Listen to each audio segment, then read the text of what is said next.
आपका नाम क्या भैया? विनय शर्मा। विनय शर्मा, तो आपका कौन सी चीज़ का बिजनेस है और कब से है? हमारा ड्राई फ्रूट्स का बिज़नेस है और काफ़ी पुराना है, कम से कम 50-60 साल पुराना है ये।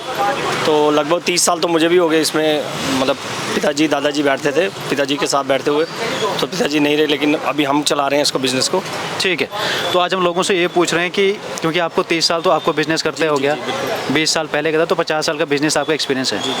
तो आप एक जैसे कोई नया बच्चा है, कोई शुरू करने की सोच रहा है, तो आपकी उसको क्या एडवाइस रहेगी कि बिज़नेस में क्या चैलेंजेस आते हैं या बिज़नेस क्यों करना चाहिए?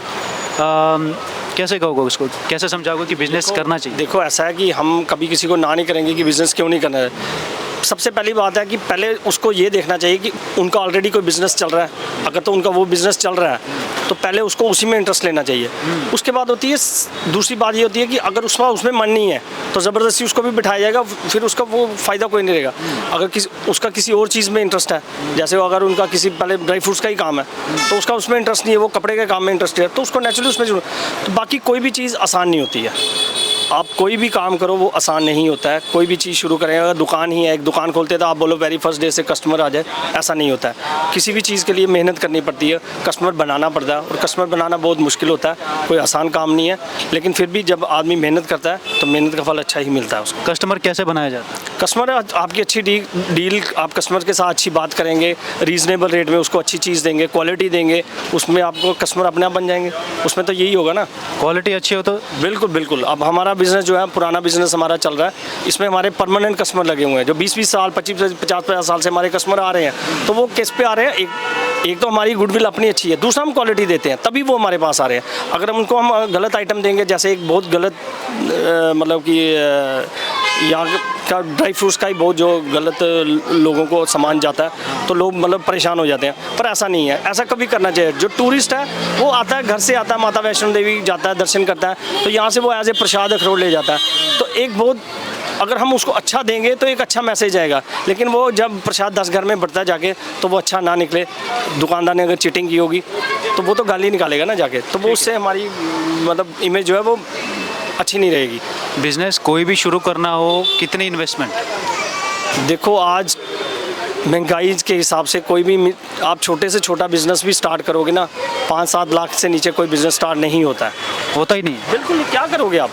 5 लाख से नीचे कुछ बिज़नेस नहीं स्टार्ट होता है। बिज़नेस जो भी करना है, क्योंकि महंगाई का दौर है ना, महंगाई में तो हर चीज़ जो भी है कम से कम 5-7 लाख इतनी इन्वेस्टमेंट से ही स्टार्ट होता है। तो एक स्टार्ट लेके फिर उसके बाद उसको देखना कि कैसा चल रहा है, तो फिर नेचुरली फिर आपका जो एक सेटअप बन जाता है, तो फिर आपका चलता रहता है। तो कोई भी बिज़नेस हो तो एटलीस्ट आपके पास 5 लाख होना चाहिए एटलीस्ट। 4-5 लाख से तो उसमें कुछ नहीं है, ऐसी बात नहीं है। अगर आपकी मार्केट में ऑलरेडी इमेज अच्छी है तो आप स्टार्ट कर सकते हो। उसमें ये भी होता है कि कुछ आपके लोग जानकारी में है तो आपको क्रेडिट पे भी मिल जाता है, कोई वो इतना बड़ा इशू नहीं है। ठीक है, आप अपने बिज़नेस का कोई एक ऐसा पॉइंट जब आपको लगा कि आपका बिज़नेस बहुत सही था, कोई ऐसा भी टाइम रहा होगा जब आपका बिज़नेस बहुत लो था, कोई अगर ऐसी स्टोरी है? हाँ बिल्कुल बिल्कुल। देखो मुझे अब लगभग अपनी इसके हिसाब से मुझे 30 साल हो गए यहाँ बैठे हुए, और हमने इतना काम देखा हुआ है कि हम किसी टाइम पे यहाँ सुबह 7 बजे आके शॉप्स ओपन करते थे, रात को 11-11 बज जाते हैं। पर आज टाइम ये है कि हम 10 बजे आते हैं। क्यों?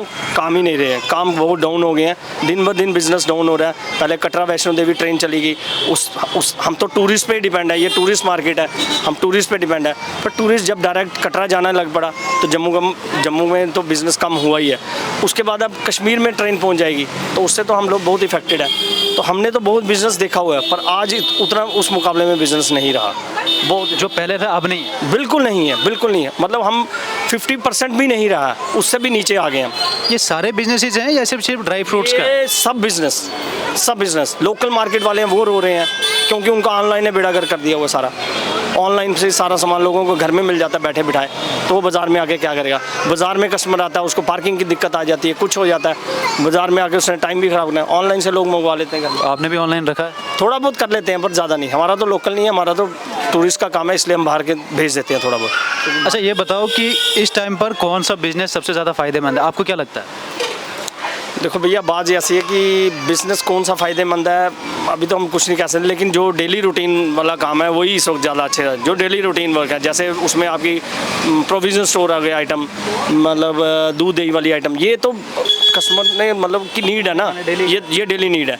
अब ड्राई फ्रूट्स है ये बाद में आ जाता है। कपड़े हैं ज़रूरत के हिसाब से, ओकेजनली कोई फंक्शन है, मतलब लोग बहुत टाइट है। मतलब फालतू के खर्चे करना वो नहीं रहा। तो आपको लगता है कि जो डेली की चीज़ें हैं उस पर अगर फोकस करें तो बिजनेस है? हाँ, डेली वाले जो है ना वो ठीक है, डेली वाले ठीक है, उनका ठीक है। ठीक है।